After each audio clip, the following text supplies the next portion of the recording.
글로벌 기업의 체감 경기 하락 추세가 올 4분기에도 이어질 것으로 전망됐습니다. 미국의 양적 완화 조치 시행에도 유로존과 중국 등 세계 경제 불확실성이 장기화될 것이라는 우려 때문입니다. 한국무역협회 등에 따르면 올 4분기 수출 경기 전망 지수는 이전 분기보다 10.1포인트 하락한 77.4를 기록하면서 5분기 연속 100을 하회했고 글로벌 금융위기 이후 4분기 만에 최저치를 기록했습니다. 내년에는 유치원이나 어린이집에 다니는 모든 만 3에서 5세 아이에 대해 정부가 월 22만 원의 유아학비나 보육료를 지원해줍니다. 대학생을 위한 국가장학금은 올해보다 5천억 원이 늘어난 2조 2,500억 원이 되고 대학생 근로장학금 지원 대상도 7만 2천 명으로 증가합니다. 웅진그룹 계열사 극동건설이 1차 부도를 냈습니다. 극동건설은 25일 만기가 도래해 넣은 150억 원을 결제하지 못해 1차 부도가 났습니다. 극동건설은 현재 주채권은행인 신한은행과 최종 부도 처리에 대해 협의 중인 것으로 알려졌습니다. 만약 부도가 확정되면 워크아웃이나 법정관리 절차를 밟게 됩니다.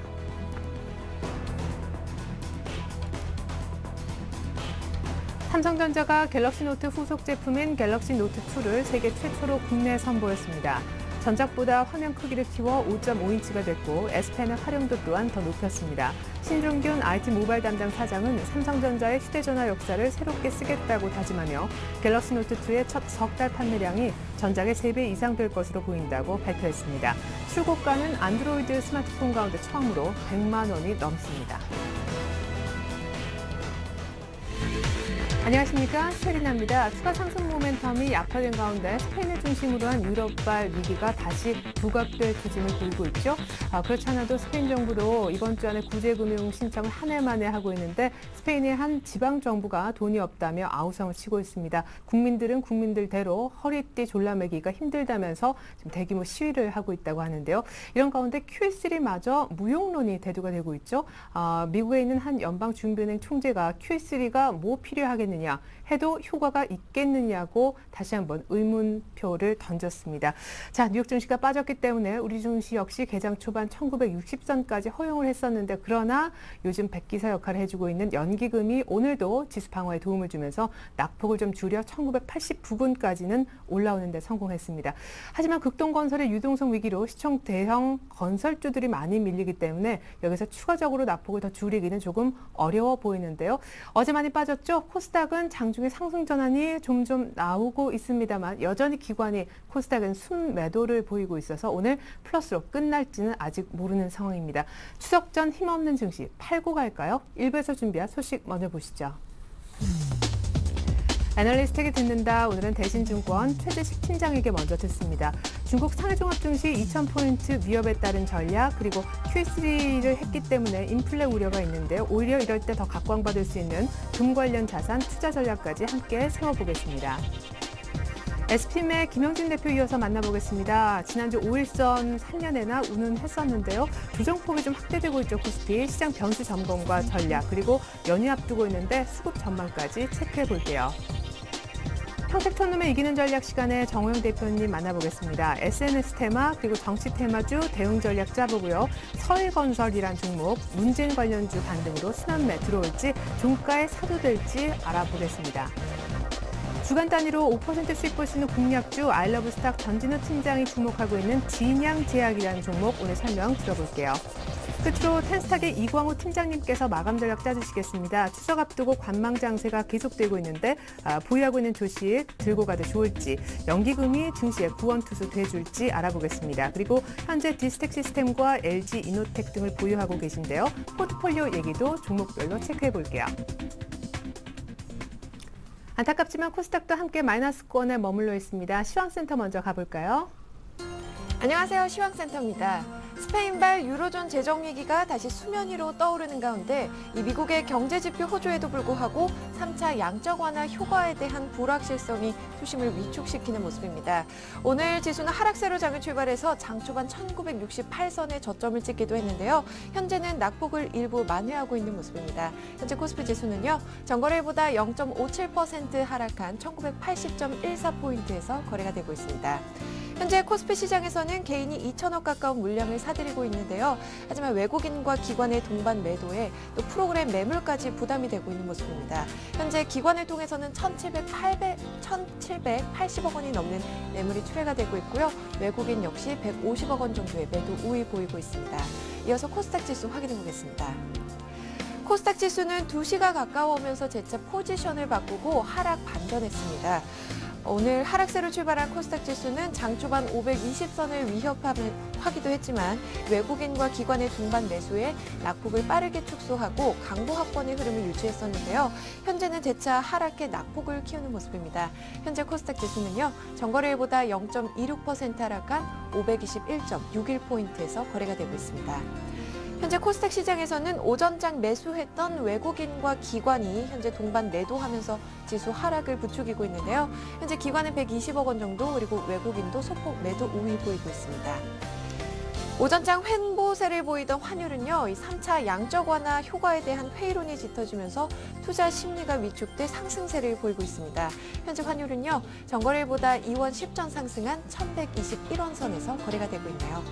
이어서 코스피 시가총액 상위 종목 살펴보겠습니다. 현재 삼성전자가 0.68% 하락하면서 131만 8천 원에 거래가 되고 있습니다. 자동차 3인방 중에서는 현대차만이 유일하게 상승폭을 밝히고 있는데요. 중국 시장 점유율 확대 기대 등에 힘입어서 하루 만에 반등에 성공한 모습입니다. 현재 2.25% 강세로 25만 원에 거래가 되고 있고요. 반면에 현대모비스가 0.31%, 기아차도 0.69% 하락하면서 7만 2천 원에 거래가 되고 있습니다. 삼성생명도 소폭 밀려나고 있고요. 현대중공업 역시 1%가 넘는 하락세를 보이고 있습니다. 반면에 한국전력 오늘장 눈부시게 빛나고 있네요. 4.27% 오르면서 28,100원에 거래가 되고 있고요. SK하이닉스는 소폭 밀려나면서 22,800원에 거래가 진행 중입니다. 이어서 코스닥 시가총액 상위 종목 살펴보겠습니다. 셀트리온이 1%대로 낙폭을 키우고 있습니다. 현재 28,750원에 거래가 되고 있고요. 파라다이스도 오늘장 2% 가까운 하락세를 보이고 있습니다. 다음도 1% 가까이 밀려나고 있고요. 서울반도체 역시 1.58% 하락하면서 21,850원에 거래가 되고 있습니다. SM도 0.71% 하락 중입니다. 현재 55,700원에 거래가 되고 있고요.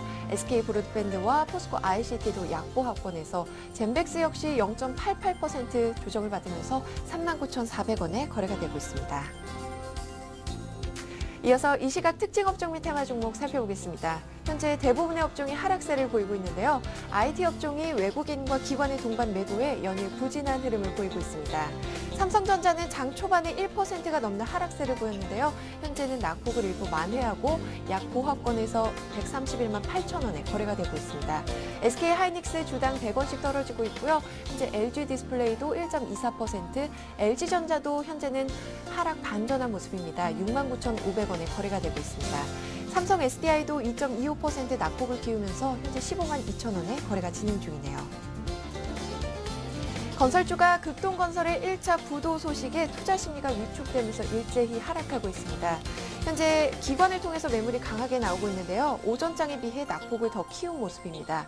현대건설이 2.34% 하락하면서 66,700원에 거래가 되고 있고요. GS건설도 4% 가까운 낙폭을 키우고 있습니다. 대림산업 역시 주당 4,000원씩 밀려나면서 93,400원에 거래가 되고 있고요. 현대산업이 3.23%, 금호산업도 4.73% 급락세를 보이고 있습니다.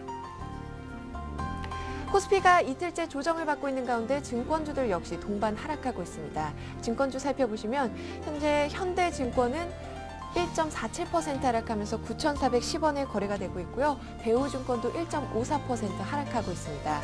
우리투자증권이 주당 150원씩 떨어지고 있고요. 키움증권 역시 주당 1,700원씩 밀려나면서 현재 66,300원에 거래가 되고 있습니다. 웅진그룹 계열사인 극동건설이 1차 부도를 맞았다는 소식이 전해지면서 이 웅진그룹주들이 급락세를 무더기로 급락하고 있습니다. 웅진코에가 2.09% 하락 중이고요. 현재 웅진홀딩스는 하한가 기록하고 있습니다. 3,610원에 거래가 되고 있고요. 웅진에너지가 12%에 가까운 급락세, 웅진케미칼도 10% 넘게 하락하면서 650원에 거래가 되고 있습니다. 안철수 무소속 대선 후보가 과학기술 연구 용역 제도 개선을 위한 정책을 마련하기로 했다는 소식이 전해지면서 과학 기자재주들이 강세를 보이고 있습니다. 현재 대한과학은 상한가 기록했고요. 영인 프론티어도 13% 가까운 급등세입니다.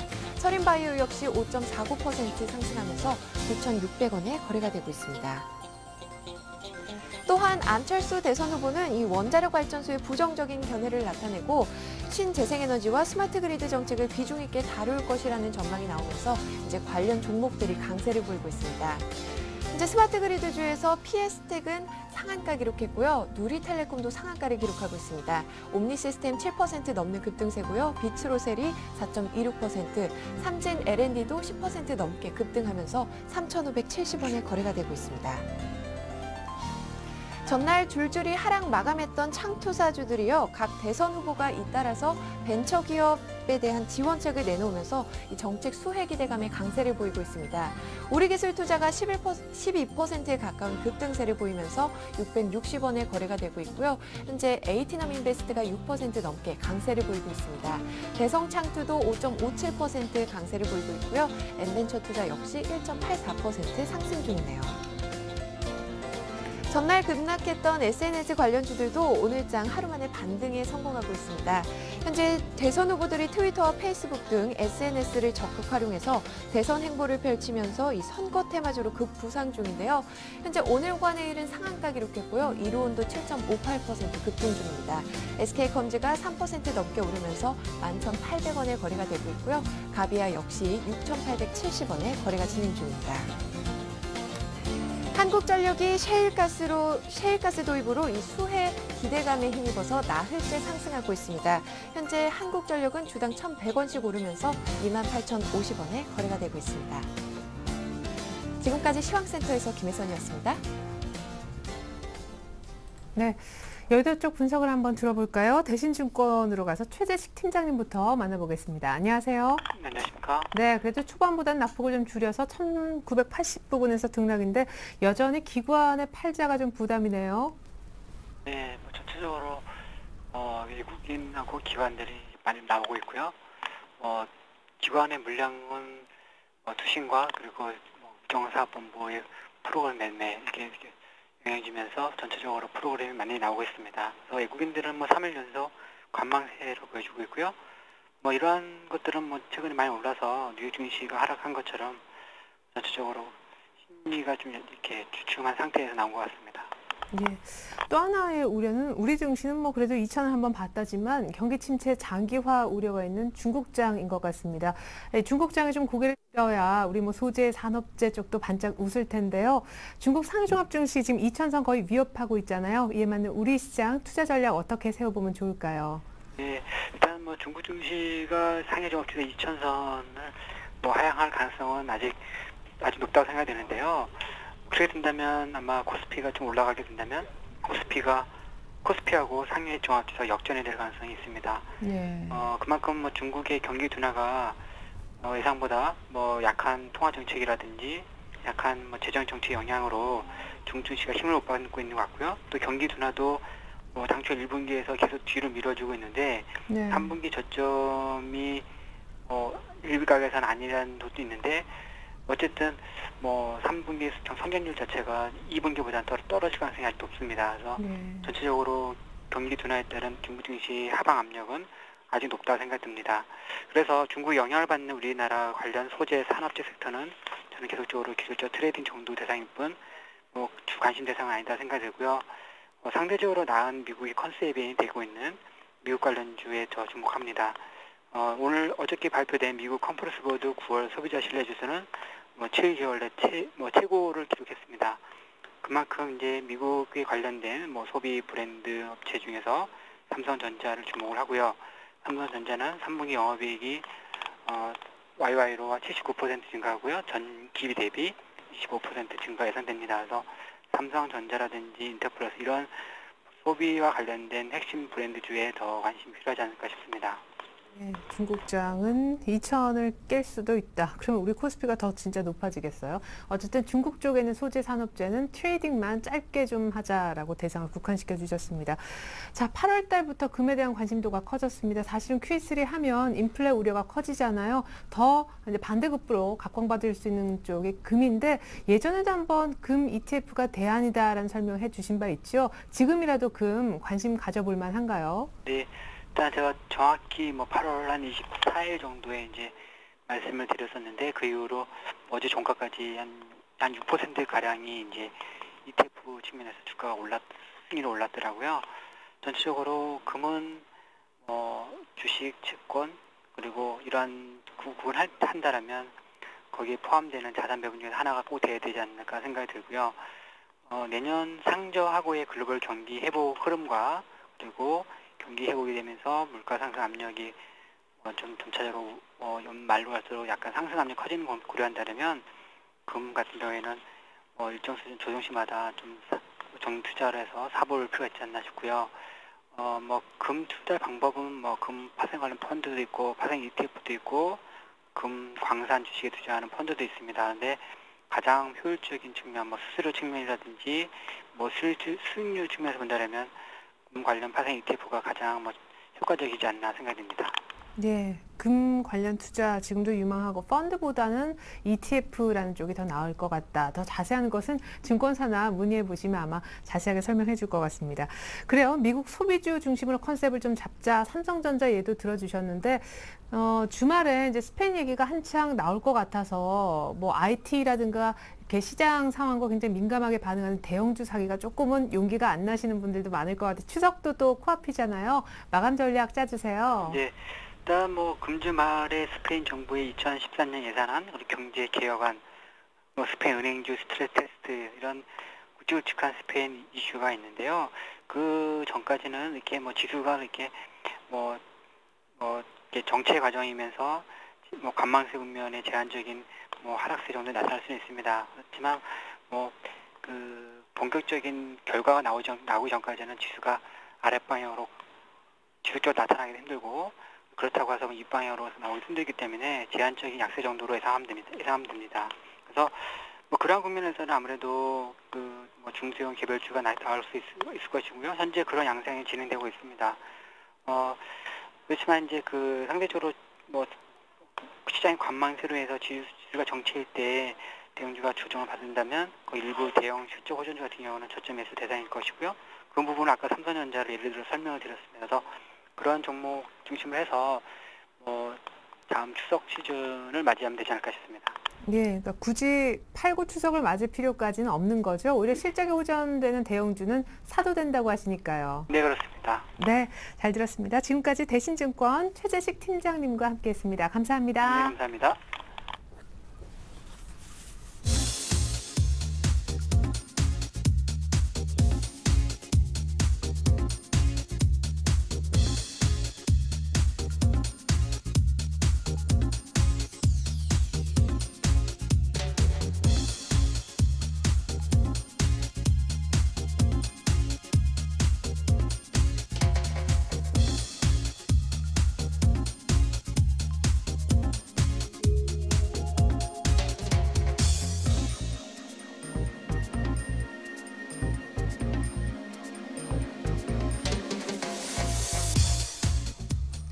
네, 오늘 가벼운 주식 대응 그리고 코스닥 단기 매매 개별주 트레이딩 많은 얘기가 나왔는데요. 오늘은 SPM의 김영진 대표님 만나보겠습니다.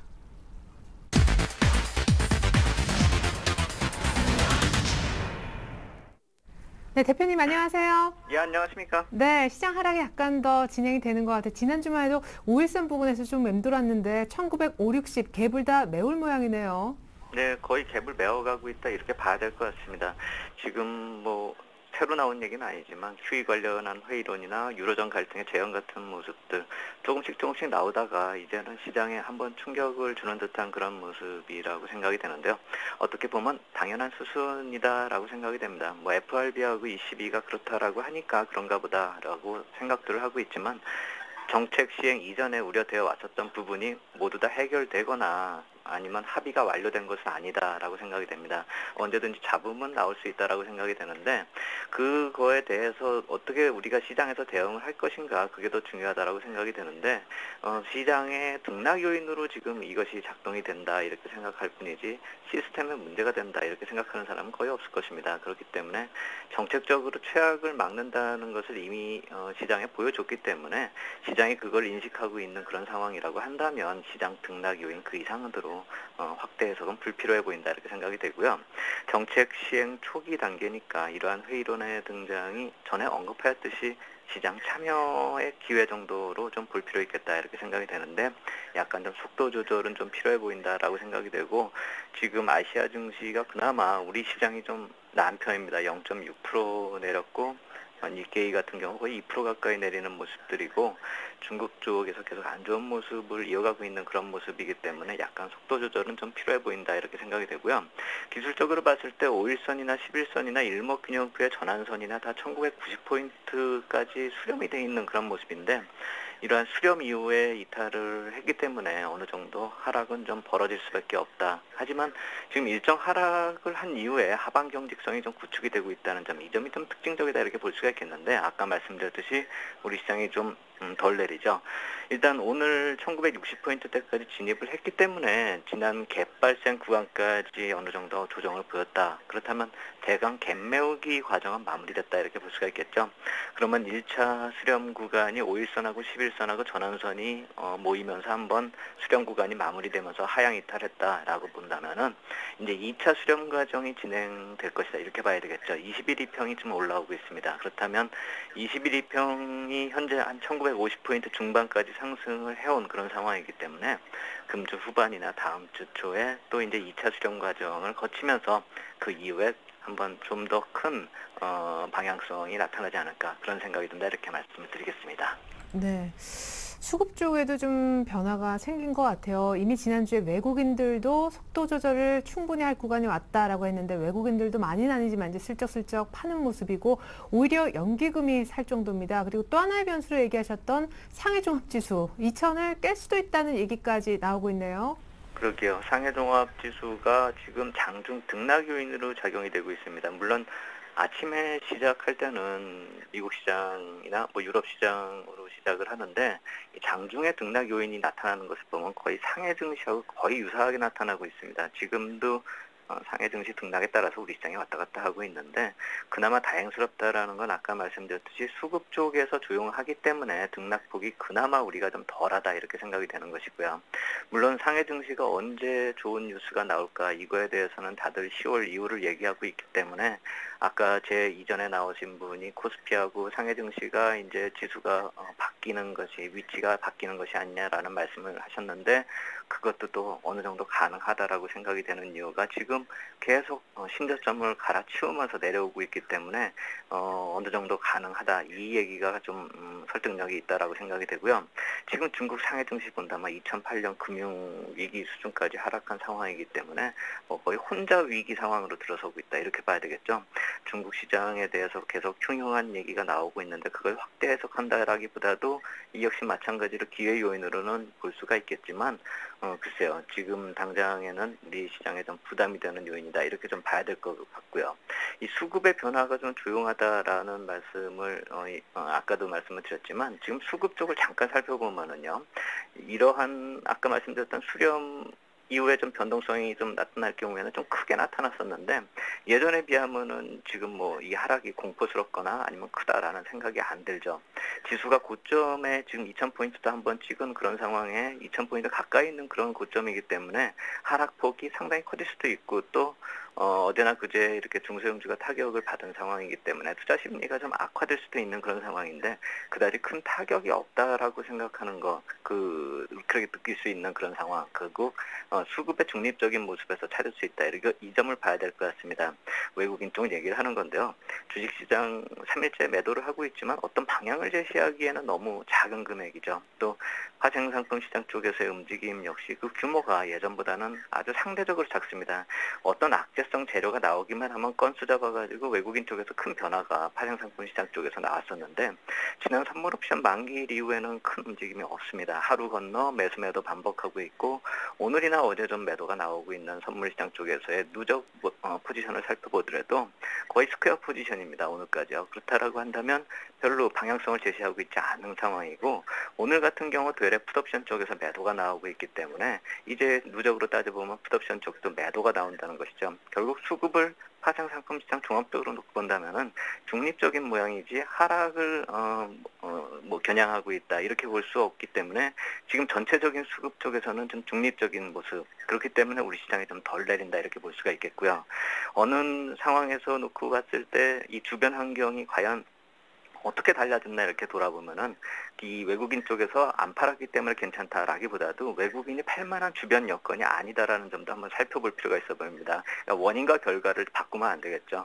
원인이 있기 때문에 결과가 있는데 원인을 살펴보면 원달러나 달러 유로나 이런 지표들이 거의 중립적이기 때문에 외국인 포지션도 변할 이유가 없는 것이고 그렇기 때문에 하락에 대해서 어느 정도 하방 경직성도 구축이 되고 있다. 그나마 좀 우리 시장 나은 상황이다 이렇게 볼 수가 있겠습니다. 예. 자, 사실 의외로 1990포인트에서 좀 이탈했지만 수급적으로도 또 하방 경직성이 정말 조금 보여지고 있는 상황 속에서 오히려 더 사야 될 것도 같습니다.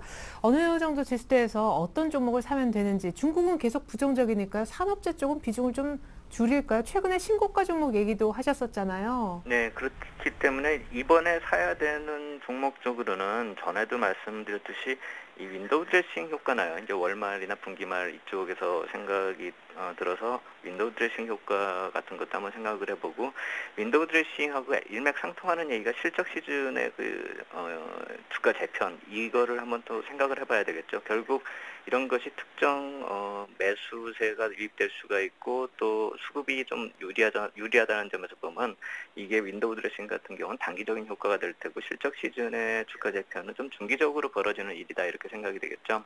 그렇다면 결국 일맥상통한 얘기고 그러한 맥락에서 놓고 봤을 때 이 개별적인 흐름의 주식들 이쪽에 좀 한 10% 정도는 신경을 쓰자 이 말씀을 드리는 것입니다. 결국 지수 추종으로 말씀을 드리면은 IT나 화학산업재 쪽 이쪽을 한 20%씩 잡는 거 시가총액 비중만큼 잡는 거 맞다라고 생각이 되고요.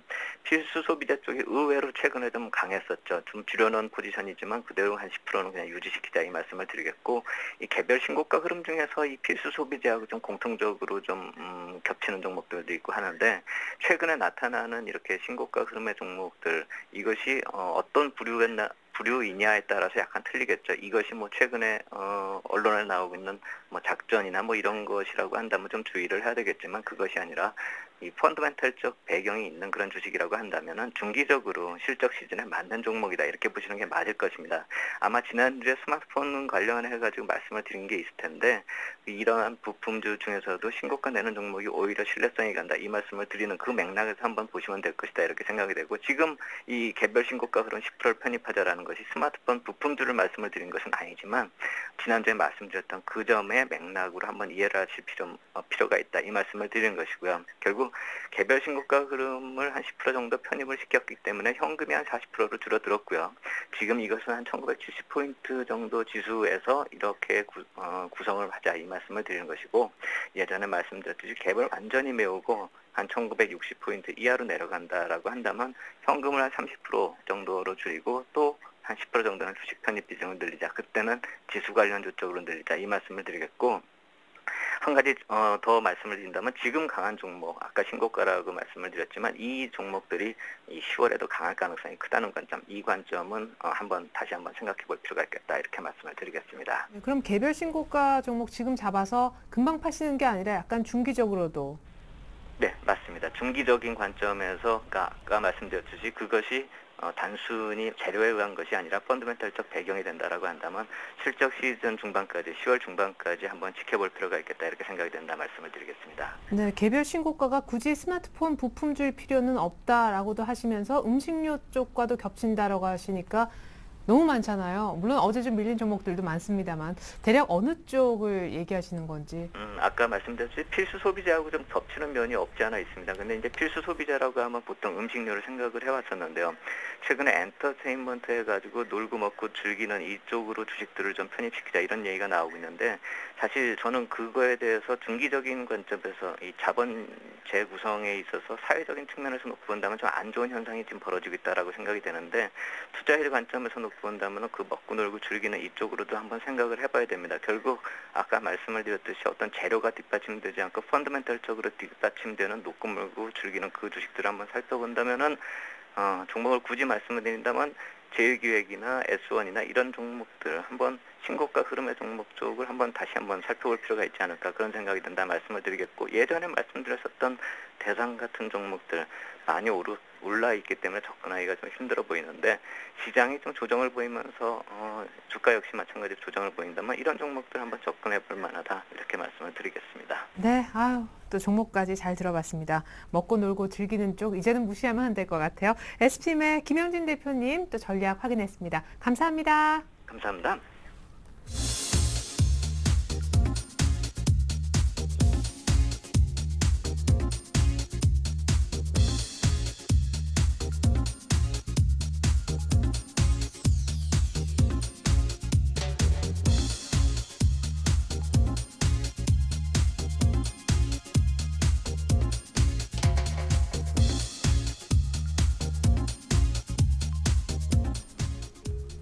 네, 계속해서 평택촌놈의 이기는 전략 시간 가져보겠습니다. 평택촌놈 정호영 대표님 잠시 후 만나봅니다.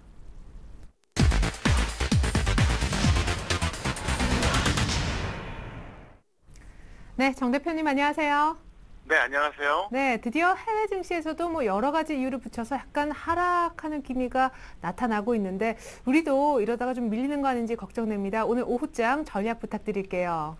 네, 일단 기본적으로 해외 증시와 한국 증시 전망을 간단하게 말씀드리면요. 저는 추세적으로 해외 증시가 밀릴 거라고 생각하고 있습니다. 그래서 뭐 확신하는 단계는 아니지만 그럴 가능성이 한 7, 80% 된다고 보기 때문에 일단 어제 같은 경우에는 이제 뭐 아직까지는 뭐 조정도 아닙니다. 왜냐하면 조정이라고 하면 최소한 20일 이동평균선 이탈해야 조정이라고 볼 수 있거든요. 그래서 아직 21선이 안 깨졌기 때문에 뭐 어제 미국 증시 하루 밀렸다고 해서 조정이다 이렇게 단정할 수는 없고요. 추세가 이제 조금씩 나빠질 것 같은데요. 어쨌든 저는 기본적으로 웬만하면은 아마도 해외 증시가 조정을 받을 것이다 이렇게 거의 생각하고 있고요. 뭐 한국 증시도 거의 연동될 거라고 생각하고 있습니다. 그래서 기본적으로 지금은 웬만하면 단기로 매매하시기를 부탁드린다. 이걸 먼저 말씀드리겠습니다. 그래서 물론 일부 종목은 중기로 하셔도 되는데요. 보편적으로 단기로 하자 이렇게 설명드리겠고요. 자, 간단합니다. 이렇게 해주시기 바랍니다. 오늘 그 종가 전략은요. 2시 50분 기준으로 1990선 이상일 때는 50에서 75% 정도 해주시기 바라겠고요. 1975선 이상에서는 25에서 50. 그렇지 않고 이제 1975 미만이라 그러면 0에서 25 정도 해주시기 바라겠고요.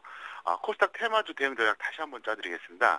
SNS 관련주가 현재 상당히 좋습니다. 그래서 현재 SNS 관련주 대다수가 지금 좋습니다. 특히 뭐 오늘과 내일 KMX 가비아, 나우콤 다 좋은데요. 제가 볼 때는 오늘과 내일을 일부러 상한가 만들고 미끼 종목으로 이용하면서 다른 것들 던지는 것 같아요. 그게 딱 보이거든요. 그래서 지금은 절대로 SNS 관련주는 관망하던가 초단타로 끝내달라 이렇게 설명드렸고요. 정치인 관련주 같은 경우에는 최근에 조정을 충분히 받았기 때문에 아마도 눌림목 매수하면 큰 무리가 없을 것이다 이렇게 볼 수가 있겠습니다. 예, 자 그러면은 오늘 추천주 중간 점검에 앞서서 먼저 좀 순서를 바꿔보죠. 정치인 관련주 가운데 눌림목 매매 오늘 좀 가능한 종목 하나만 미리 좀 알려주시겠어요? 네, 저는 현재 문재인 관련주를 가장 좋게 보고 있습니다. 그래서 문재인 관련주는 원래는 이제 우리들 생명과학하고 우리들 제약인데 그거를 잡으신 분들은 그대로 이제 잘 끌고 가주시기 바라겠고요. 없는 분들은 서희건설 35890인데요. 1,150원에서 1,200원 사이에서 매수해 주시면 될 것 같고요. 대략 순저가 마이너스 10%, 목표가 플러스 20% 정도 해주시면 되겠습니다. 그래서 실제로 보면 이제 실전에서 저는 이제 우리들 생명과학이나 우리들 제약을 오늘 마이너스 5% 이하에서 현재 매수 사인을 냈습니다. 그래서 그거를 지금 잡기는 조금 부담스러우니까 서희건설로 대체해 주시면 무리가 없을 것 같습니다. 네, 우리들 제약, 우리들 생명과학 못 잡으신 분들 굳이 좀 테마하고 싶다 하면은 문재인 테마 가운데 서희건설 1,200원 전으로 사보면 되겠다라는 얘기였습니다. 자, 끝으로 역시 언제나 좀 점검받고 있는데 시장과 연동이 크잖아요. 코덱스 인버스 AS 부탁드릴게요. 네, 제가 어제도 말씀드렸는데 오늘도 말씀드릴 수밖에 없습니다. 그래서 이렇게 해주세요. 지난 9월 21일에 7,400원 정도에 매수하신 분들은 뭐 약간 평가이고요. 또 이전에 그러니까 이제 8월 중순이었죠. 네, 8월 중순에 그때 이제 매수하신 분들도 7,500원이거든요. 그래서 거의 좀 일찍 매수하신 분들은 약간 손해고요. 좀 늦게 매수하신 분들은 오히려 약간 이익인데 이렇게 하세요. 7,250원에서 손절하거나 아니면 지속홀딩인데요. 손절 가격이 안 오면 아주 길게 보세요. 제가 매도 사인 내기 전까지는. 왜 그러냐면요. 여기서 만약에 제가 이제 원래는 이건 말씀 안 드리려고 했는데 지금 한 말씀 더 드릴게요. 현재 지수가 나름대로 이제 잘 버티고 있잖아요. 잘 버틴다는 게 뭐냐면은 이전선이 내려왔던 건 하지만 크게 조정받는 건 없어요. 근데 저는 추세적으로 분명히 1900선 근처까지 한번 올 거라고 보거든요. 그래서 1900선 근처까지 왔을 때 그때 다시 2000선으로 가느냐 1800선으로 가느냐 그때 굉장히 결정적인 어떤 그런 시기가 올 겁니다. 그래서 일단은 당분간은 무조건 홀딩 하셨다가 때가 됐을 때 제가 여기서 그냥 정리하는 게 낫겠습니다. 그럼 정리해 주시고요. 그게 아니면 길게 보셔도 무난할 것 같은 게요. 저는 해외 증시가 조정받을 거라고 거의 확신하고 있기 때문에 시간 문제라고 보고 있습니다. 그래서 일단 제가 그동안 말씀드렸던 논리 자, 먼저 선반영돼서 올라갔기 때문에 가격 메리트가 없고요. 해외 증시 말하는 겁니다. 두 번째 뭐냐면 실물 경기가 너무 형편없다는 거 다 아시잖아요. 그리고 세 번째가 뭐냐면요. 더 이상 나올 재료가 없다는 거예요. 그래서 어쨌든 저는 지금 해외 증시가 좀 조마조마한 상태에서 버티고 있지만 결국은 밀릴 거라고 보기 때문에 코덱스 인버스는 만약에 손절가만 안 오면 중기적으로 보셔도 무리가 없다. 다시 한번 제가 말씀드리겠습니다. 인버스 7,250원까지 안 밀리면은 굳이 팔 필요 없이 아주 오래 들고 간다라는 생각 하시면 좋을 것 같습니다. 지금까지 평택촌놈 정호영 대표님과 함께했습니다. 종가 공략 종목까지 감사합니다. 네, 감사합니다.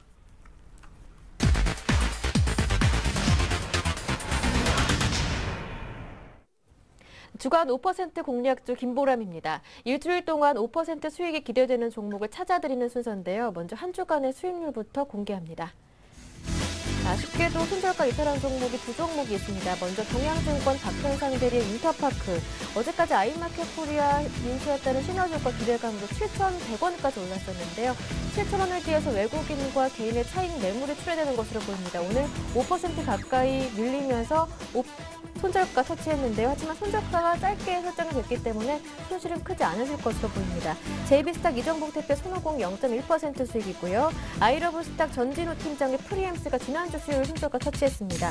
리딩투자증권 윤정훈 주임의 오스탐 임플란트는 1.3% 정도 수익이고요. 지난주 금요일 받았었던 HMC 투자증권 박지훈 과장의 대양전기공업 오늘 차익 매물이 조금 나오면서 수익률은 어제보다 줄었습니다. 현재 1% 정도 수익 기록하고 있습니다.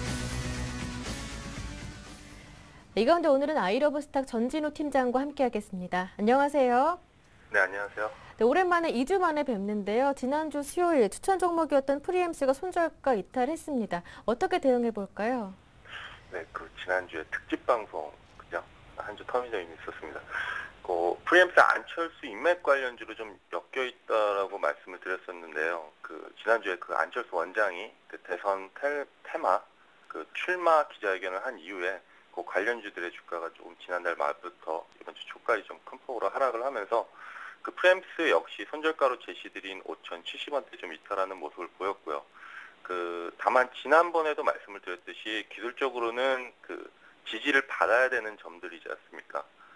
그런 부분에서 지지를 받는 모습을 보이고 있고요. 예측 가능한 범위 내에서 좀 움직임을 보이고 있다는데 좀 주목을 합니다. 그래서 기업의 가치적인 측면은 긍정을 유지를 합니다. 다만 이제 단기적으로는 정치 테마에 의한 수급을 무시할 수는 없는 것이니까 현재 시점에서는 추가적인 매수나 신규 진입은 가능해 보입니다. 다만 목표가는 지난번 지지대였던 5,100원대를 말씀을 드리고요. 손절가는 4,450원으로 좀 조정을 해서 말씀을 드리겠습니다. 네, 지금 추가 매수도 가능하겠다 말씀해 주셨고요. 다만 목표 가격은 5,100원, 손절 가격은 4,450원으로 조정해 주셨습니다. 이어서 오늘의 관심 종목도 들어보겠습니다. 네, 최근에 대형 제약주들 중심으로 제약 관련주들 상당히 좀 꾸준한 모습입니다. 그래서 네. 오늘 역시 중소형 제약주 중에 진양제약을 소개를 드리겠습니다.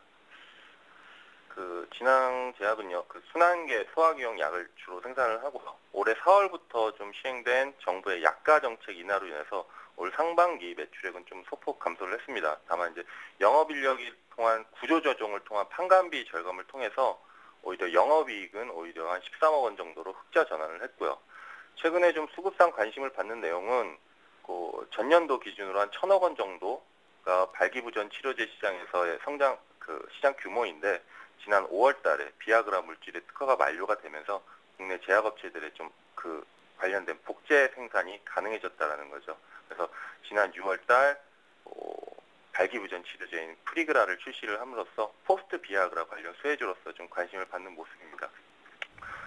바로 기술적으로 좀 보시면 지난번에 예전에 그 동합 함택이라는 종목을 한 19,700원대에 한번 소개를 드렸었는데 이 종목 역시 뭐 발기부전 치료제라는 신약 물질 그리고 기술적으로 5월, 6월, 7월, 8월 횡보하고 그리고 상승을 줬던 이렇게 소개를 드렸는데 진앙제약 역시 좀 같은 유사한 움직임입니다. 뭐 재료되는 내용이나 기술적으로는 움직임이나 굉장히 유사한 상승이 예상이 되고요. 일단은 1차적인 상승을 줬기 때문에 하루 이틀 정도 이 구간에서의 횡보는 할 수 있겠지만 이 구간을 아예 벗어나는 하락은 주지는 않을 것 같습니다. 그래서 이 종목이 주는 움직임 안에서 현재가 뭐 한 3,600원대면은 매수 가능한 것이 적정해 보이고요. 그다음에 목표가는 조금 차트를 길게 보면 4,050원을 일단은 1차적인 목표가로 말씀을 드리고요. 그리고 손절가는 이 추세를 벗어나는 3,330원대를 손절가로 말씀드리겠습니다.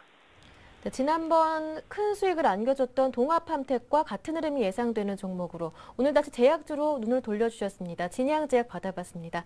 말씀 잘 들었습니다. 고맙습니다.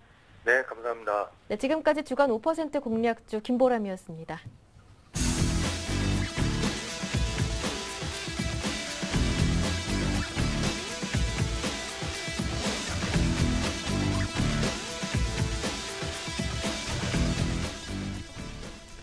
네, 현재 코스피는 정확히 1980선에 머물러 있습니다. 다시 한번 마감 전략 짜보고 포트폴리오에 담긴 종목 AS도 듣겠습니다. 오늘은 텐스탁에서 이광호 팀장님 나와주셨네요. 안녕하세요. 안녕하세요. 네, 시장에 너무 재료가 없어서인지 유럽 네. 얘기가 좀 많이 나온다 했는데 이제 뭐 QE3가 소용이 있느냐 이런 얘기까지 이제 하락 재료로 등장을 하네요. 네, 그렇습니다.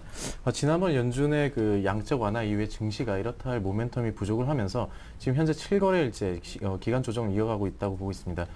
지금 그래서 대외적인 변수를 먼저 체크를 해보셔야 될 것 같은데 지금 현재 스페인의 구제 금융과 관련된 불확실성이 시장에 전해졌고 또 유로존 위기 해법을 놓고 독일과 프랑스 간에 좀처럼 좁혀지지 않는 의견 차이가 지금 현재 증시에 상당한 부담으로 작용하고 있는 건 사실입니다.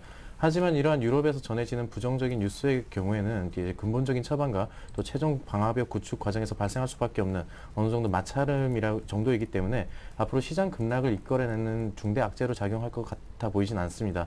하지만 이런 앞으로 그리고 또 이제 드라기 총재가 이제 무제한 국채 매입이 긍정적 효과를 나타낼 것이라는 이제 발언을 하면서 다시 한번 시장이 신뢰를 형성을 했고 또 주요 중앙은행의 강력한 정책이 서서히 효과를 발휘할 것으로 기대를 하기 때문에 앞으로 유럽으로 인한 당장의 뭐 큰 요동은 없을 것으로 보고 있습니다.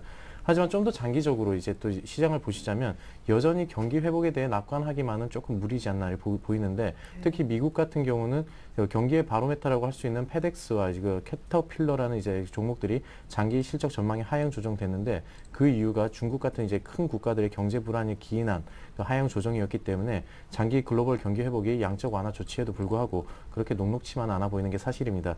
지금 현재 정책 시행으로 이제 경기 회복에 대한 기대를 가지고 있는 건 사실이지만 경기가 완전히 바닥을 찍고 터닝을 하고 돌아선 건 아니기 때문에 시장이 기다리던 소식이 전해졌다고 해서 막연한 기대감만으로 무분별하게 주식을 매수하시는 것은 좋지 못하다고 보고 있습니다. 네, 그 내부적으로는 우리 주식시장 그래도 조금 견조하게 잘 버틴다 하는데 뒤에 연기금이 있기 때문인가요? 네, 이 그렇습니다. 2000선에서 연기금이 이렇게 살지 몰랐어요. 네, 저도 참 깜짝 놀랐는데 예. 최근 매수세를 보이던 이제 외국인도 지금 매도세를 어느 정도 돌아섰고 또 투신권은 어쩔 수 없는 펀드 환매로 인한 매물 출회가 증시에 상당히 부담을 작용을 했는데 늘 구원투수로 등장했던 연기금이 또 2000포인트 선에서도 매수 우위를 나타내면서 그나마 낙폭을 좀 최소화하지 않았나 보입니다. 향후에서 그래서 이 향후의 연기금의 역할이 굉장히 중요할 것으로 보이는데 올 들어 1월에서 3월까지 연속적인 순매도를 기록하다가 4월부터 매수 위로 전환을 했는데 상반기 전체를 놓고 봤을 때는 순매도를 기록할 정도로 좀 소극적인 매매 패턴을 보였던 것을 고려한다면 하반기에 좀 매수세가 집중되지 않을까 예상하고 있습니다.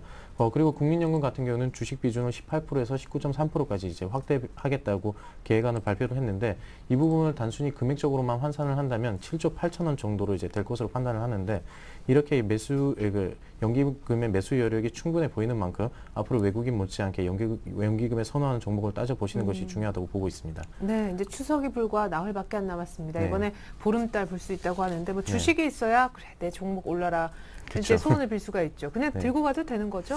네, 제가 안 봤을 때 추석에 지금까지 흐름을 보자면 추석 전에 지금 상승률이 좀 높게 나타나다가 추석을 지나고 좀 그 상승률이 좀 다소 주춤한 모습을 보였습니다. 하지만 올해 같은 경우는 이제 추석 전이나 후나 할 것 없이 계속적인 추석 이후에 또 10월 장세가 시작되면서 계속적인 상승세가 이어질 것으로 보고 있습니다. 글로벌 펀드의 유입세가 지금 계속적으로 지속 중에 있고 또 이제 이러한 흐름에 큰 변수가 있지 않는 이상은 계속 이어질 것으로 보기 때문에 이제 10월 달에는 9월에 좀 증시 부진을 다소 만회해 주지 않을까 이렇게 판단하고 있습니다. 예, 그렇군요. 좋습니다. 그렇다면 오늘 신규 추천주가 하나 있다고 들었는데 연기금이 좀 관심이 있는 종목인가요?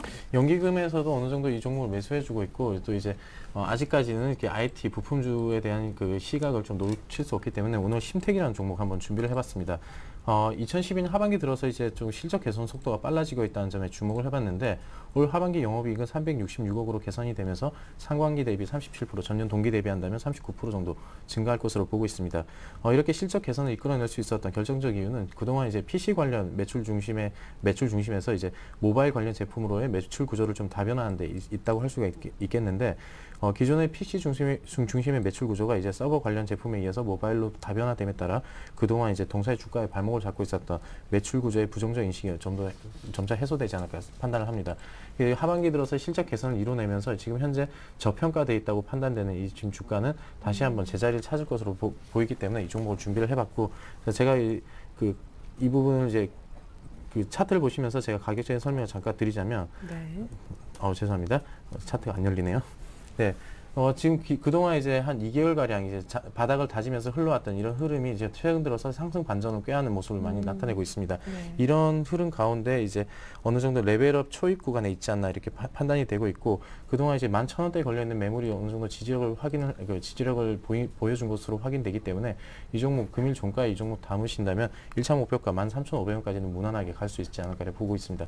이 부분 만약에 또 돌파가 된다면 15,000원까지도 충분히 노려볼 만하기 때문에 2차 목표가 15,000원 잡으시고 손절가는 지난 그 조정 흐름에서 지지력을 보였던 11,000원 선에서 잡으시는 게 좋을 것 같습니다. 네, 기술적으로 레벨업 할 수 있는 초기 국면이다. 심택 설명을 들어봤습니다. 이제 기존 포트폴리오 현황 한번 살펴보죠. 화면 보시겠습니다. 자, 우리 이광우 팀장님 포트가 기존에는 LG 이노텍하고 디지텍 시스템이 있었죠. 약간의 착오가 있는 것 같은데요. LG 이노텍과 디지텍 시스템, 그렇죠. LG 이노텍이 어제 급락하고 오늘 또 추가로 밀리는데 손절가 좀 미루고 들고 계신 모양이에요. 디지텍 시스템은 오늘 막판에 이제 많이 올라와요. 네, 그렇습니다. 디지텍 시스템은 오늘 이제 그동안 좀 약간의 조정이 있었지만은 오늘 급등을 하면서 다시 한번 상승에 대한 기대를 가져볼 만하기 때문에 또 IT 부품주는 아직도 유효하다고 판단합니다. 그래서 좀 더 보유하시는 걸로 하겠고요. 네. 또 LG 이노텍은 LG전자의 실적 하향 조정이 조금 있으면 그 소식이 전해지면서 어느 정도 주가에 영향을 받았는데 이제 아이폰 4S가 지난번 국립 전파연구원의 전파 인증을 통과하고 2주 뒤에 그 아이폰 4S를 출시했습니다. 그래서 지난 19일에 이 부분 아이폰 5가 그 부분을 통과했기 때문에 이제 국내에 본격적으로 출시되면 어떠한 또 주가의 흐름이 또 나타날 것으로 기대하기 때문에 2주는 좀 더 지켜보시는 걸로 하겠습니다. 네, 좋습니다. 그러면은 결국에 LG이노텍도 손절가를 한 8만 원 정도로 낮추고 더 들고 가는 전략 완성본 확인해 보겠습니다. 자, 이광우 팀장님은 완성본입니다. LG이노텍, 디지텍 시스템, 심텍. 이렇게 좀 IT와 관련된 종목들이 많이 있네요. 현금은 40%, 종목은 3개입니다. 자, 비중 가장 큰 LG이노텍은 손절가를 85,000원에서 8만 원 정도로 낮추고 조금 더 보기로 했고요. 디지텍 시스템은 오늘 2% 빠지다가 플러스 6%까지 뜨고 있기 때문에 괜찮아 보입니다. 심텍이 오늘 추천주였는데 14포저로 3분기 실적 기대감도 있고 기술적으로도 좋아 보입니다. 오늘 종가 매수 위기가 있었습니다. 네, 지금까지 텐스탁 이광우 팀장님의 도움 말씀 들어봤습니다. 감사합니다. 고맙습니다. 네, 전 잠시 후 종가 들고 오늘장 내일장 2부로 다시 오겠습니다. 고맙습니다.